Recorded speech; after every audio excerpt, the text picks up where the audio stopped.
Welcome to NLP Talks with Laura Evans, a podcast for people looking to unleash their potential in business and life. I'm Laura Evans, international trainer of NLP and host for this podcast series. Join me for insightful interviews with people that know firsthand just how NLP can change lives, and they'll share with you tips and strategies to help you clear your path to success. Stay tuned. Hey, how you doing? I hope you're safe and well. Welcome and thank you for tuning in. I can't wait to reveal today's amazing episode. My name, of course, is Laura Evans, and I'm the founder and lead NLP trainer here at Unleash Your Potential, and of course, your host for this podcast. Now, today's guest is Wendy Derrick. She's the director of Leading Confidently, which is a company focusing on leadership and management training and coaching. She is a woman on a mission, let me tell you, and she wants to help women with self-confidence show up and do their thing, which I absolutely love. Now, Wendy worked in policing for many, many years, and having left policing, she now spends her time doing training and coaching. But she has an absolute passion and focus to help other women in policing. And so you're going to hear about how Wendy has been using NLP to enhance what she does in that space. Wendy also has been an executive coach for many years and really does believe that NLP has enhanced her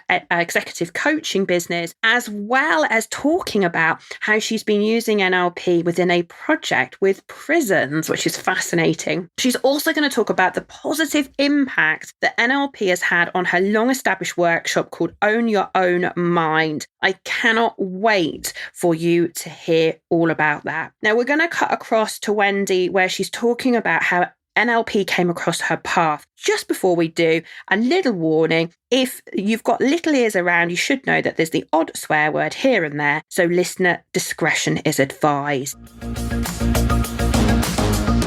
So I've always been fascinated by how the mind works and how some people can show up, their confident selves and others can't. And, I wasn't a very confident person throughout my schooling. The teacher, whenever they used to ask me a question, I go bright red. And often I wouldn't sort of speak up or answer a question, even if I knew the answer, purely because I had this, this lack of self-confidence. So growing up, it's always fascinated me, the difference between people and how some people can really, come over as very confident and calm and focused, and others can't. So I did a load of research into it and met you in Llanelli many years ago and thought, wow, you were a force hitting me at 8 o'clock. I'd been on the road since about 5:30 that morning. And I thought, goodness gracious, who the hell is she? I haven't had a cup of coffee yet, and she's in my face. So I've got to learn more about her. So it was a taster session, I think, with the CMI around NLP. And we did the Circle of Excellence. And I thought, yeah, I need to find out more. So that's kind of what my first sort of taste of NLP was. So you had me early morning, 8 o'clock in the morning, doing my thing in front of however many people. I remember that event in Llanelli, and because it was at the air ambulance base, wasn't it, if I remember rightly? And, that's right. Yeah. And it was brilliant. Absolutely brilliant. Yeah, sorry about that. I remember coming from there, and I was sort of doing some work with Chwarae Teg, the gender equality charity at the time, and they've got offices just around the corner. So I went from the ambulance service down to Chwarae Teg, and I went into a class full of women who were on a confidence program, a career development program, and I thought, wow, this is absolutely something that could make a difference to these women. And, we ended up threading a lot of the techniques into those programs, and that's kind of where #Own Your Own Mind was born, really, for me. Brilliant. I love it. Now, we're going to talk about your Own Your Own Mind workshops later, because they're just amazing, and you've helped so many women with them. Now, in terms of obviously your journey, so obviously you are in the NLP world, you're a master practitioner, a master coach, you've done all our courses here at Unleash Your Potential. What do you think, reflecting back on all the training that you've done, what do you think for you are some of those standout moments where, maybe you're on a course or even after a course thinking, do you know what, this makes a difference for me? We'll come on to everybody else in a minute, but for you personally, are there any thoughts you've got on that? I think in terms of what has impacted me the most has absolutely been the breakthrough. That transformational breakthrough that we do on the master's program is something that I'd never experienced that. And it just shifted so many blocks for me, certainly blocks around money, which I know a lot of entrepreneurs have. And as I told you at the time, I left that master's transformational breakthrough and went straight out and sold 2 breakthrough programs, my high-end products straight away. So for me, it just kind of cemented everything, because I like to see the evidence things. I am a bit AD. I want to know what the research says and what the experience is and the evidence, what that all points to. But you can't ever replace having experienced for yourself. And then, then I got the buy-in because I could see the difference that it made for certainly Chris and Neil, the 2 people that I've done the breakthrough with. Yeah, amazing. Yeah. And I'm not surprised to hear you say that. It was certainly one of my standout moments when I did my training. It's probably some of the best personal development I think I've ever had. And obviously people expect me to say that because they're my courses, but I genuinely believe, people, as you say, people come out of those courses going, wow, life's different. And yeah, it's phenomenal.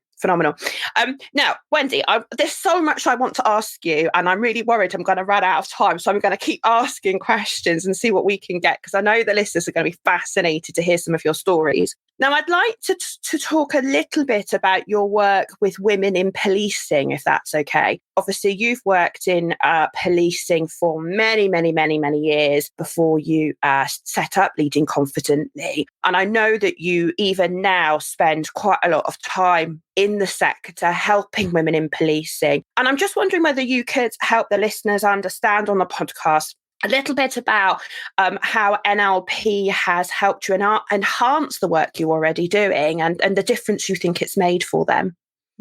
Yeah, absolutely. And it's kind of my passion, really, where having spent, 31 years in a male-dominated environment and experienced a lot of the unconscious gender bias that exists and still exists today, that's what drives me in terms of working with women in male-dominated sectors to be able to have the confidence to step forward, to call out stuff and crap when it's not good enough, and to be able to, seek out the careers that they want. So a lot of the work has been around managing their mindset, around confidence, but also helping them in times of pressure. So, for example, one lady I worked with, she was involved in a really serious case and had to spend a lot of hours in the witness box in Crown Court being cross-examined.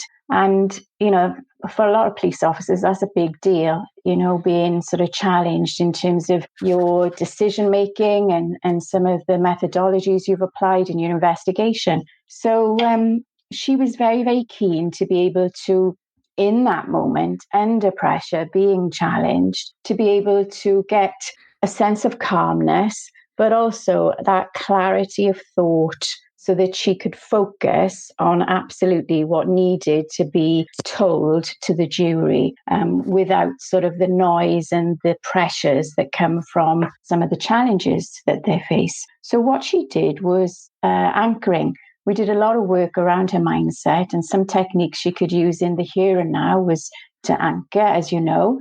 And she WhatsApped me at the end of one particularly long day, and I hope I don't offend anyone with my language. And she said, oh my God, this shit actually works. Because what she'd done is she'd applied an anchor, very similar to how we do on the course. When you feel that intense emotion at the height of that intensity of that emotion, you apply a physical stimulus and the two become neurologically linked. So we'd worked really hard on finding memories where she absolutely felt calm, focused, and was really clear in terms of her thought process. So that for me was really pleasing, because this isn't just about the individual. This is about the individual giving the best performance they can in order to get the right result for victims of crime in this particular instance. So yeah, that was a really interesting one around anchoring.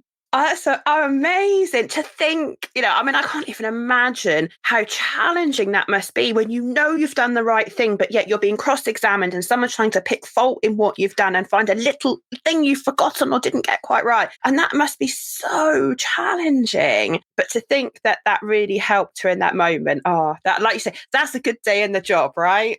When you get messages like that.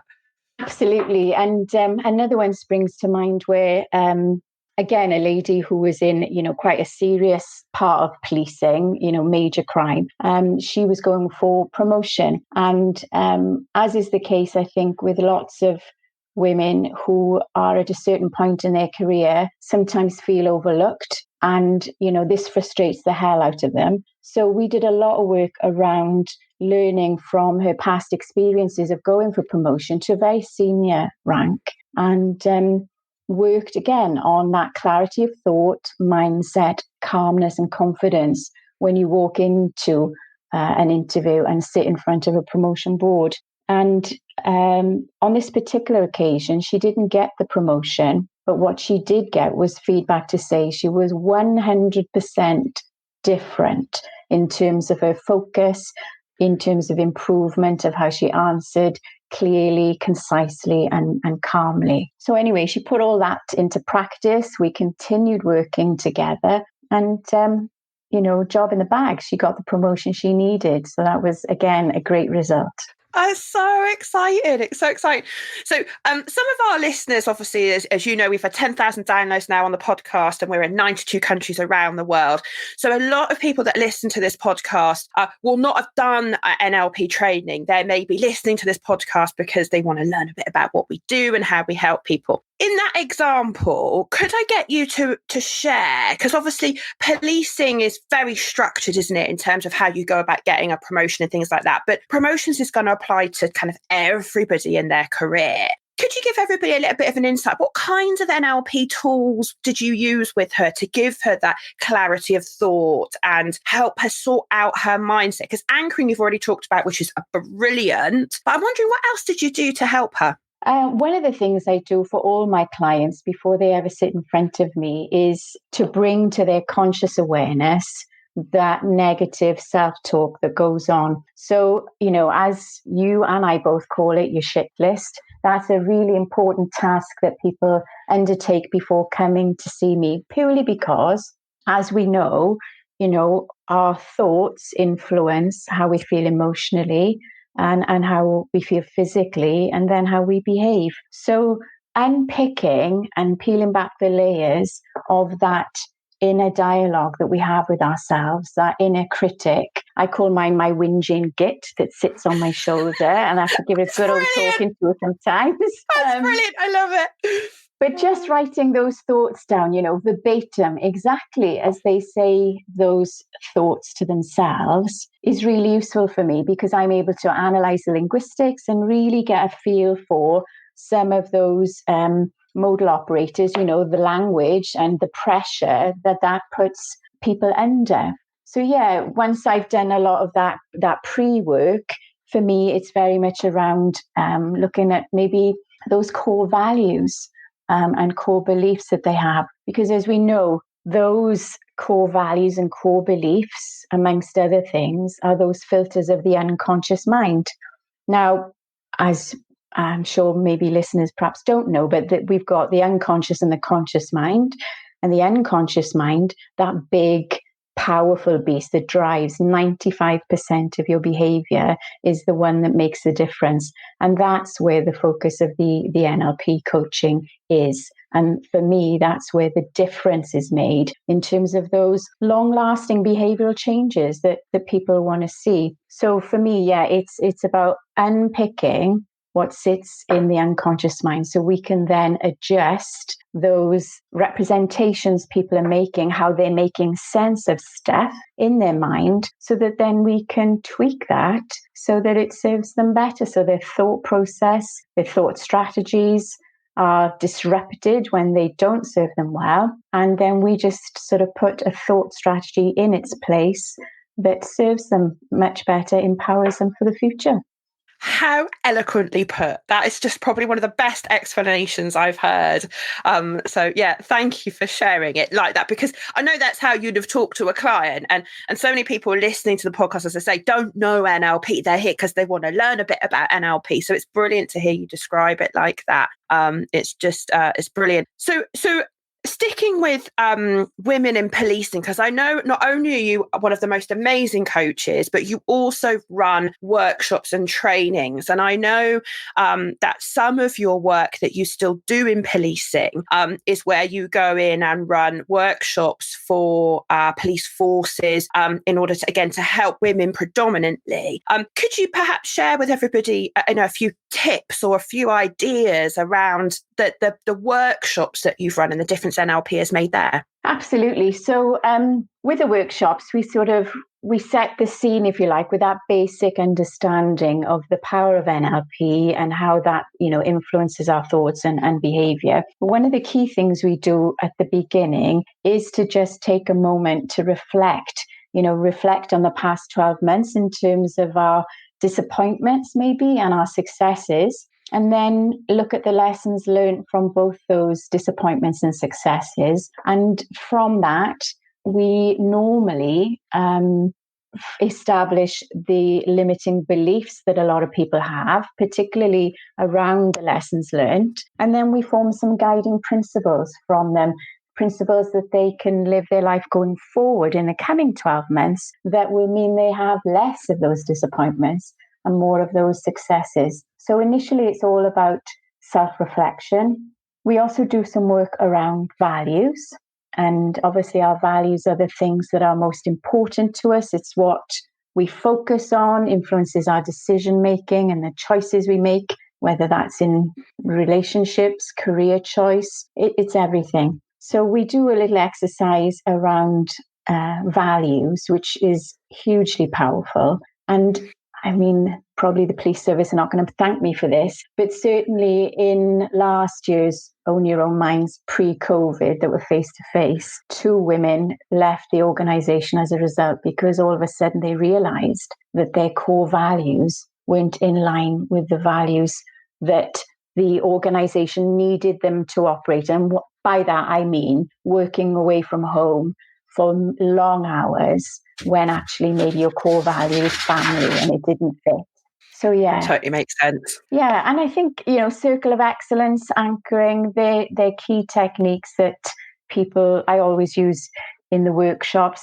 And some of those workshops I've run for women, vulnerable women in the community, survivors of domestic violence, women who perhaps need the courage to make some, really difficult decisions in their life. And they've all been able to learn the technique and realize actually you have a choice. You have a choice as to how you show up. You have a choice as to how you allow these things in life to impact on you. And yes, we're all going through it at the moment. Some people finding it more difficult than others, some being affected more than others. But I think if we can hold on to the positivity that NLP can bring you, particularly with some of those presuppositions, everybody's doing the best they can with the resources they've got available to them, and just let it go. These are all things that can help us to just perhaps stay on track and stay stable and focused to give us the energy we're going to need to bounce back from all of this. I love it. I love it. I love it. I'd like to ask you a little bit more about limiting beliefs. So obviously, at a limiting belief as we define it in NLP as any belief that someone holds that disempowers them or holds them back in any way.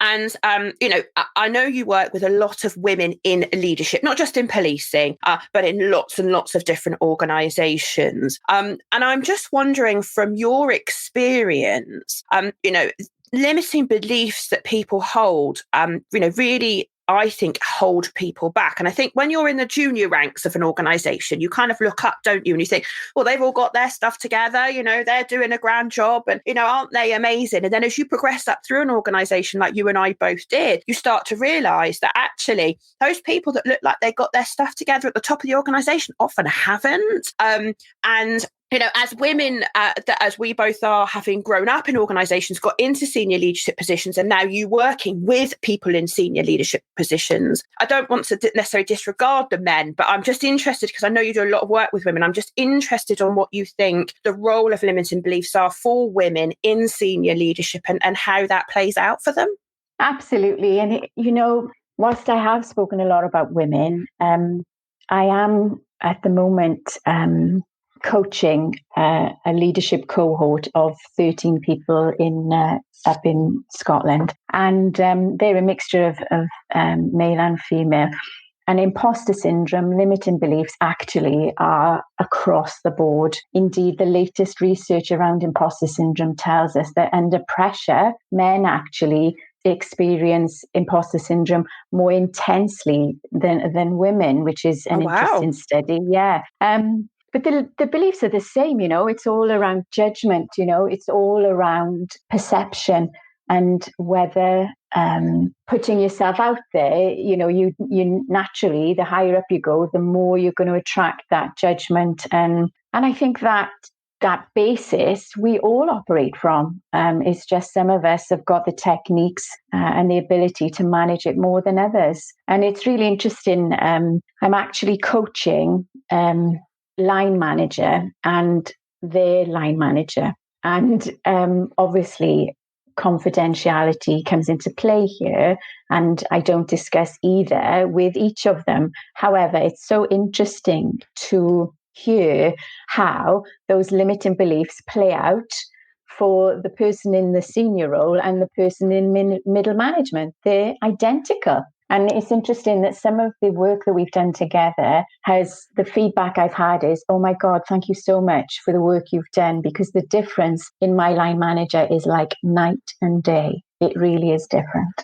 That's amazing, isn't it? Because I think, like, for me, when you're riddled with limiting beliefs, as I know I was before I found NLP, I think, your strategies for coping as a senior leader are quite limited, as in you've got the whole fake it till you make it kind of attitude, which is what most people do. Most leaders, I think, in my experience, be interested on your take, but I think a lot of leaders think they're better than they are at hiding what's really going on in their mind. We all learn to put a mask on. We all learn to, not necessarily turn up and be vulnerable at work, because we learn habitually that doesn't get us what we need. And so you learn to operate with a mask on.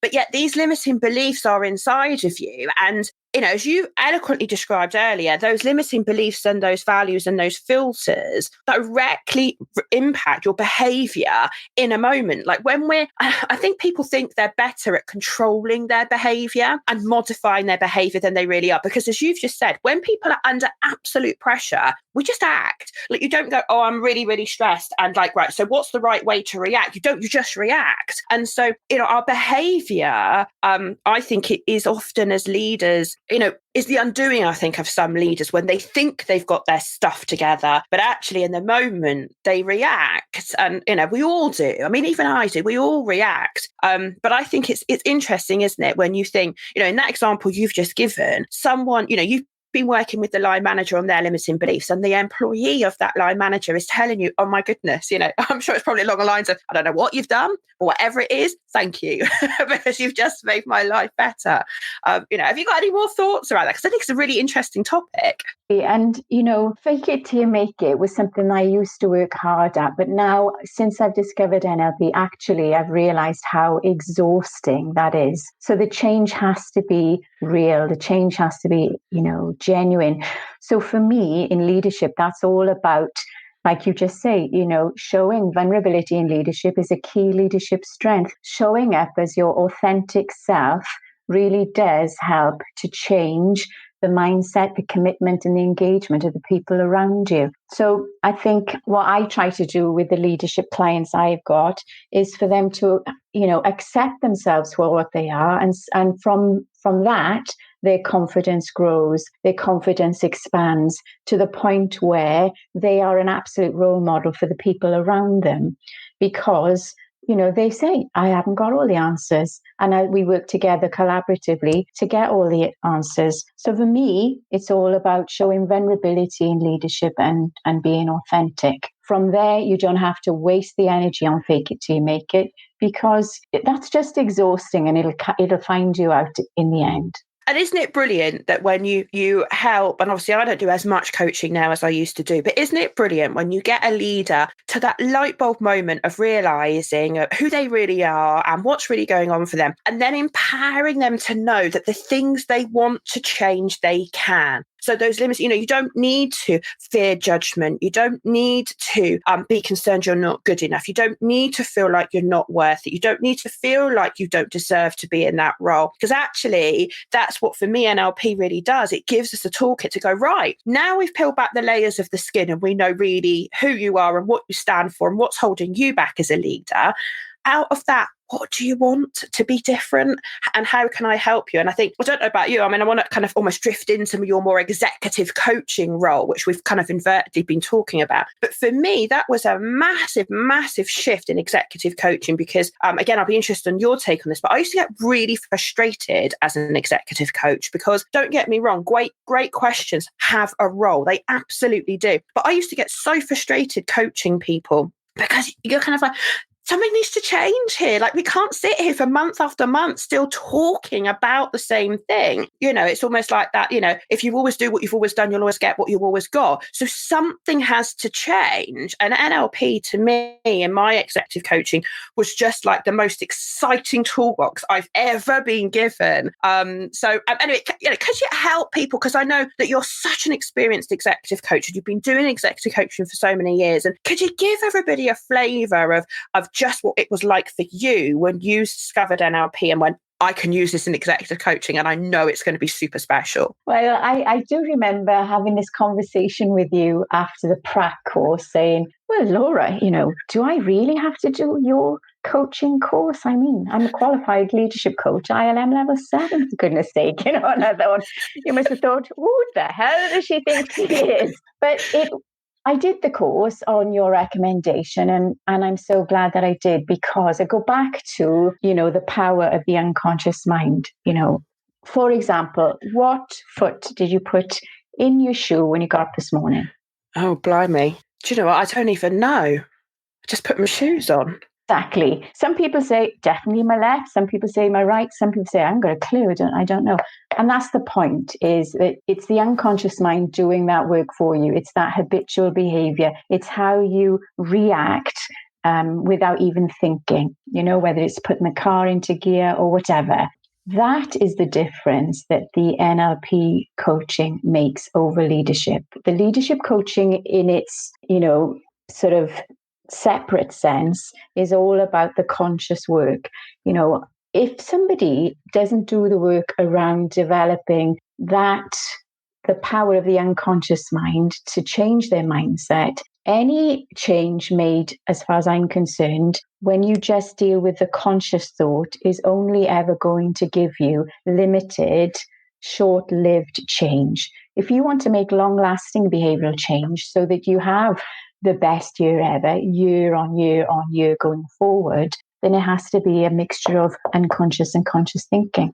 And that's where the NLP work comes in. So I've seen a significant difference. I combine the two, don't get me wrong, leadership and NLP, and it works really, really well. It's very, very effective for my clients. So for you, what did you notice as that real difference? Because I describe NLP a little bit like the secret sauce, the cherry on the top, the little sprinkles which I can put into executive coaching. As I say, I don't do as much of it these days. Obviously, that's one of your prime roles in your company is executive coaching. I know. To me, it just transformed the results in terms of the speed at which I could help people change, the speed at which they could get what they wanted. wanted, to be able to get that promotion, to get that job, to start that business. And speed for me was something that I was like, wow, this stuff is fast. And also the other thing which I noticed, and again, I'd be interested on what your clients have said about it, was the way that NLP is content free, as in, I don't have to spend hour after hour with you talking about why I didn't get the job and all of that stuff. Actually, you only need to know so much. And then you can go, right, let's just roll our sleeves up. Let's get rid of this limiting belief. Let's get rid of this internal conflict in your mind. And, I'll never forget one of the first executive coaching. I was coaching a technical director and his eyes lit up. And I said to him, we can get rid of that limiting belief if I'm not good enough. And it'll take me about 25 minutes if you're up for it. And he was like, can you do that? And I was like, yeah. And it was just a weight off his shoulder. I mean, what are your thoughts around that? I would say that I recently had a client who was a high achiever. And if you go onto my website, it's the most recent testimonial. And we did a number of Zoom sessions, obviously with restrictions, but then we had a day together doing timeline therapy. And he's written a lovely piece on my website. And it's all about, he was a bit of a skeptic to start with. Again, wanted to see the evidence, and I totally get that because that's what I'm like myself. But he really didn't want to go into that level of detail, the content that you refer to, because, there were things that weren't working for him and he didn't want to talk about it. So when I explained to him what timeline therapy was all about, and all I needed to understand was the emotion and the learning that he was going to get from getting rid of that emotion going forward, then we were off and running. And I think he says in the testimonial something along the lines of, I just wish I had done this sooner, because like me, I wish I had learned all these techniques 30 odd years ago so that I wouldn't have had 30 years of pain for somebody who was fighting, low self-confidence in quite a disciplined hierarchical environment for so many years. And people say to me, can't believe you used to feel like that. That's not how you came across. But what they don't see is, you disappearing into the toilet, just thinking like, get your head together, get your game face on, come on, one more push and you will have done it. It's exhausting. So for me, it was all about making those changes at that unconscious level. Content free is perfect. Yeah, who wants to keep going over stuff that actually, in some of my clients' cases, has traumatized them? Why would I want to be putting somebody through that when this is all about making the change and moving forward? I love it. I love it. I love it. So in terms of, if you could, because we've been talking about executive coaching now for a while, but if you could kind of in summary, in a like a little snapshot, summarize for me how NLP has enhanced your executive coaching, what would be that standout thing for you? I think it's got to be the self-belief and self-confidence, without a shadow of a doubt, and how that has made a change. So, particularly with COVID, I would say 90% of the people on my client books at the moment have got anxiety. So fast phobia over Zoom has been massively effective for people who are suffering from anxiety at the moment. And that's something that, for the coaches out there, all of a sudden your reach is global. And there are so many techniques that you can use on Zoom. I love it. I love it. I love it. I love, as you know, we've spent so much time together, and I love hearing your stories of how you've helped people and, the way in which you have transformed not only people's lives, but their career prospects, their business prospects. And I don't know about you, but to me, that NLP toolkit I get such a big grin on my face when I see people literally transforming in front of me. And all of a sudden, the world is possible and it's exciting and I can do this. And is there a standout moment for you in any of the coaching? Because I know, again, we've been talking executive coaching here. I know you do some personal coaching as well and things like that. But in terms of you, when you kind of did the whole, yes, I've nailed that, and really, really made a difference. Like for you, I'm sure there's hundreds to pick from, which is going to be an awful question to ask you. But I'm wondering, is there like a standout for you that you were like, yes, that's it, I've nailed it? Yeah, there was a lady that had been made redundant and left very senior position. I won't say anything more because she's quite easily identifiable. Anyway, senior position in public life, and just completely lost her identity, and with that, her confidence. And when I first met her, she had not taken much time with her appearance. She was very, very emotional. We met in a public place, but very, very emotional. I found it very difficult to really pull together all of the information I wanted her to explain to me. She was that emotional. That's, how down she'd got. And, she signed up for the transformational breakthrough. And I was so blown away by this woman that walked towards me when we met after the post session after the transformational breakthrough. I just couldn't believe that she was the same woman walking towards me. She had this sparkle in her eye, she was just strutting her stuff, walking towards me. I did a Facebook Live straight outside the venue.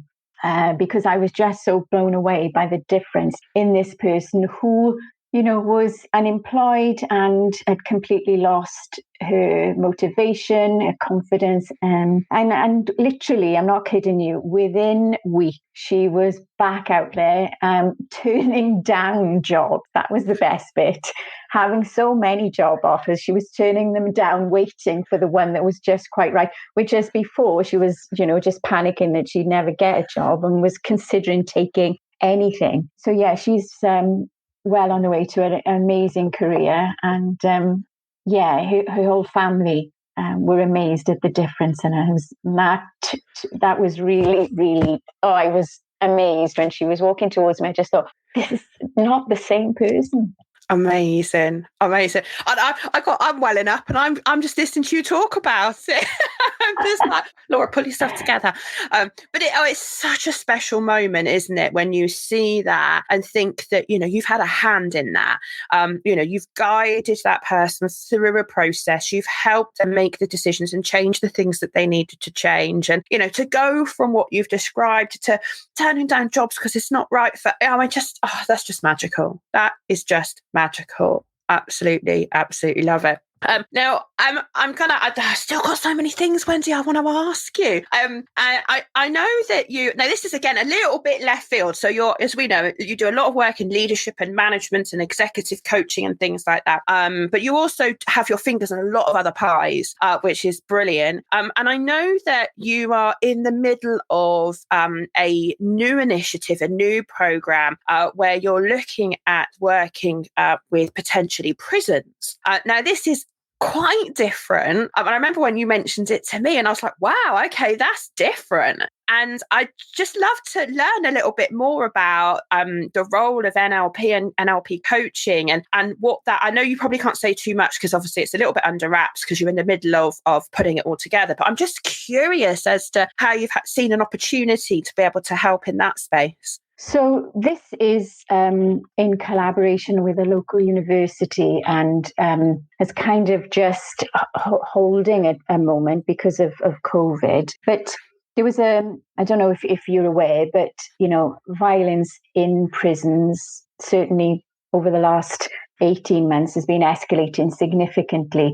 And Cardiff Prison in particular is actually bucking the trend, and they're not seeing the levels of violence that you see in other prisons. But one area that was causing concern at a recent inspection was around the level of homelessness when prisoners leave prison. So on release, 40% of prisoners find themselves homeless. Wow. Now, whatever your value judgment is about offenders and about prisoners, the way that I looked at that was there was a distinct correlation between prison homelessness and reoffending. So if 47% of prisoners find themselves homeless on release, there's a potential for 47% reoffending. There's a potential for 47% more victims. And that's where my focus was. How can we intervene, give some kind of positive intervention at a different stage to prevent the number of victims as a result of prisoners reoffending?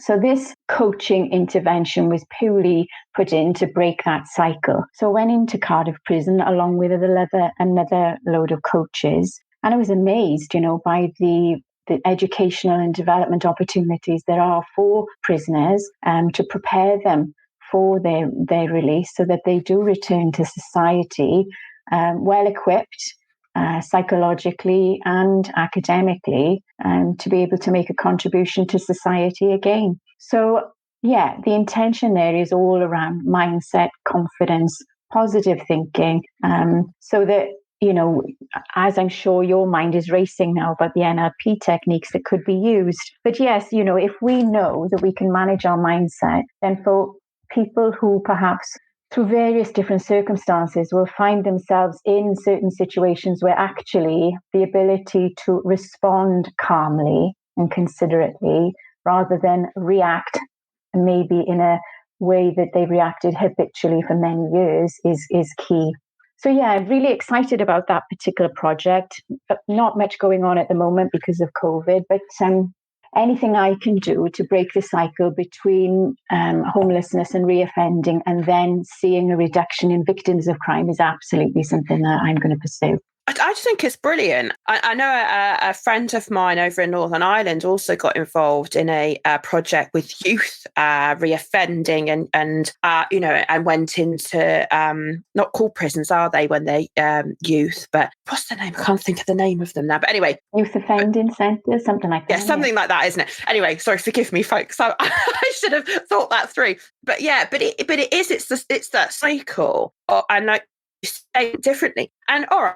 Right? Prisons are a very different context, executive coaching. But when you listen to how you describe helping leaders in organizations to think differently, to break the pattern, change the behavior, it's the same stuff, right? In a different context with, all right, a different outcome because you're trying to make a difference to stop victims of crime and help reduce reoffending. But it all comes back to the mind, doesn't it? All comes back to the mind and how you manage it. Every single time. And in terms of victims, one of my passions, one of my whys is very much around supporting survivors of domestic violence and giving them the power of the mind to be able to walk away, have the courage to either ask for help or to walk away when they can. Yeah, which is a whole other thing I know you also do with women's aid and and all that. But it's kind of like same different, isn't it? It's all about it's all about what's up here in your mind and how you manage that. And yeah, you've just so brilliantly described it across all of those completely different sectors and people, but it all boils down to the same thing.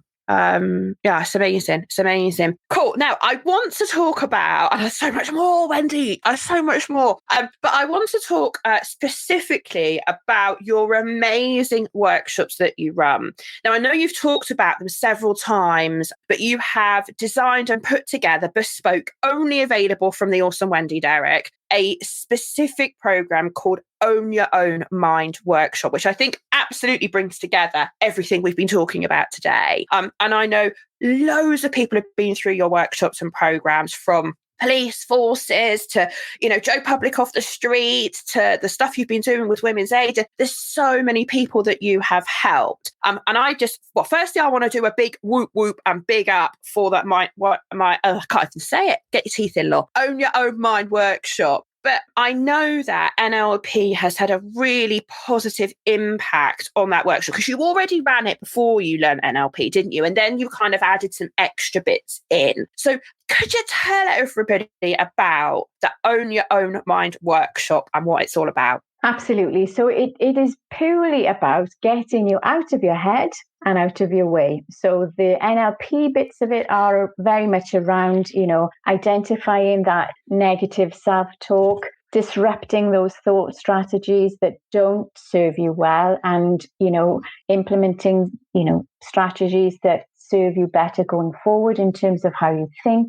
We do a lot around building then a career program on the back of it. So women, whether they're going for promotion or whether they want to change careers, they do a huge reflection, almost like a stock take of things like, their values, how satisfied they are with different aspects of their life. They also look at the networks of support that they've got around them. Once they've got a bit of a clearer idea of the path they want to take, we devise a network that will allow those women to bring people into that network so that those individuals are almost cheerleaders for them, if you like, in terms of the path that they want to take in their career. I mean, as I said earlier, 2 people walked away from their organization after 20 years, I might add, realizing that the program empowered them to be able to make that decision for a life that suited them better. So yeah, it is very much around reflection, networks, looking around what can you do to be more visible in the workplace? What are those 7 signs that women are more visible in the workplace? We go into the tactics of how you can actually engineer certain things, not in a manipulative way, but in a very structured, strategic way to get you from where you currently are to where you want to be. And for some women, where they want to be is actually off the scale and is something that they've just said, you know what? That is something I'm not going to be able to achieve. The moment you start peeling it back, finding out what those blockers are, what's holding those individuals back, making the tweak, and then planning out that strategic direction of travel is going to take them to where they need to get to. It's beautiful to see. And, each of the groups have got their own WhatsApp groups. They're always in contact with one another. So that support, that peer support is there, for as long as they need it. And the success rate you've had with people on that workshop is just, I'm in awe. You've got something I think quite special. And I know we have a lot of HR professionals and corporate people that listen to this. If you're looking for an empowerment program to help women in your organizations, you need to go and speak to Wendy Derrick, in my view, because I think that's quite a special workshop you've got there. And I think, I've seen women go through that program and come out the other side. And I know you then go on to coach some of those women and, and they get one-to-one support and things as well. And yeah, I just think it's amazing, Wendy. Honestly, what you've done with this NLP toolkit and how you've weaved it into what you already do, that's one of the reasons I was desperate to get you on this podcast, because you've done so much. And you don't always, like me, you don't always call it NLP, but oh my goodness, is there little sprinklings all over the place of what we can do. And yeah, it's phenomenal. So I'm conscious of time and I know you're super busy. Is there anything that we've not covered today that you would love to say, or any kind of final remarks that you would like to give on the back of what we've talked about today? Just one thing that I saw on Facebook yesterday, and I thought it was really apt, and I'm sure many people, you've probably seen it yourself, but somebody wrote, 20 things that women who hit 30 should stop wearing. 1 to 20. Other people's judgments and other people's expectations. So for me, this is about realizing you are your own person. Don't live the same year 75 times and call it a life. You only have one. Just get out there and enjoy it. I love it. Wendy Derrick, you are awesome. Very much. I enjoyed that. It's amazing. Now, Wendy, we always finish our podcast on a few quick fire questions. I forgot to warn you about this. So folks, she got no idea what I'm about to ask her. So give her a second as she ponders over these questions. Right, Wendy, you ready? Yeah. Okay, right. What's your favourite word? Love. Oh, brilliant. So if you could be any age you want, what age would you want to be? The age I am now, 54. Because? Because I now know, I wish I'd known 30 years ago what I know today. The way I feel today with what I know today is the way I want to feel. So 54 for me. However, that's why I love, getting involved with coaching people is to give them my lessons learned and to avoid, help them to avoid wasting their 30 years. I love it. What does unleash your potential mean to you? Just getting rid of those straps that are holding you back. And if you could describe our training courses in one word, what would you say? One word. One word? Transformational. Thank you. She did it. One word. She did it. Wendy, if people are listening to this podcast and they're interested to find out more about you, maybe want to get in contact with you and maybe interested in working with you, what's the best way for people to get hold of you? So they can go onto my website, leadingconfidently.biz. I'm on LinkedIn, Wendy Derrick, and Twitter, Instagram as Wendy Confidence. I had to think then. Brilliant. But everything about you've talked about today, like the testimonial you've talked about, how to get in contact. If they go to your website, leadingconfidently.biz, they'll be able to find all your contact details, I'm guessing, and be able to email you or get in contact. Absolutely. From the website, you'll be able to email and WhatsApp me. Awesome. Wendy, thank you so much. You've shared so many pearls of wisdom, which I know are going to be hugely valuable to the whole community, but particularly to those people looking at NLP from a coaching point of view and a transformation point of view. I think, you've so eloquently and brilliantly described how you've used it. And I can't thank you enough for that. It's always wonderful to spend time with you anyway, but, it's brilliant to have you on the show. So thank you so much for joining me. Thank you. And thanks for inviting me. Really enjoyed it. You're welcome. Now, just before I shoot off, I just want to make a couple of points to our awesome community. One, NLP Talks podcast community on Facebook. If you're not in it, why not? Come and join us. So this podcast that you're listening to now on all the podcast platforms was actually streamed live probably about 5 or 6 weeks ago in the podcast community. So make sure that you go and do that. Just go into Facebook and look for NLP Talks podcast community and come and join us. That is where we do loads of stuff around the podcast. Also, if you're interested in finding out more about our online courses, so not a lot of people know that we've got online courses, so you can do some introductory NLP courses online. If you go to our main website, which is unleashyourpotential.org.uk, you'll find details of all the live courses. But if you go across the top menu, you'll see online courses. Click on that and you'll find all the online courses. You can study with us from anywhere in the world, as long as you've got Wi-Fi. So please do make sure that you go and check that out. So there we go. Wendy, thank you. Thank you all listeners for joining me for yet another awesome podcast. I will be back in 2 weeks' time with my next amazing guest. And until then, take care, stay well, and we'll see you soon. Goodbye.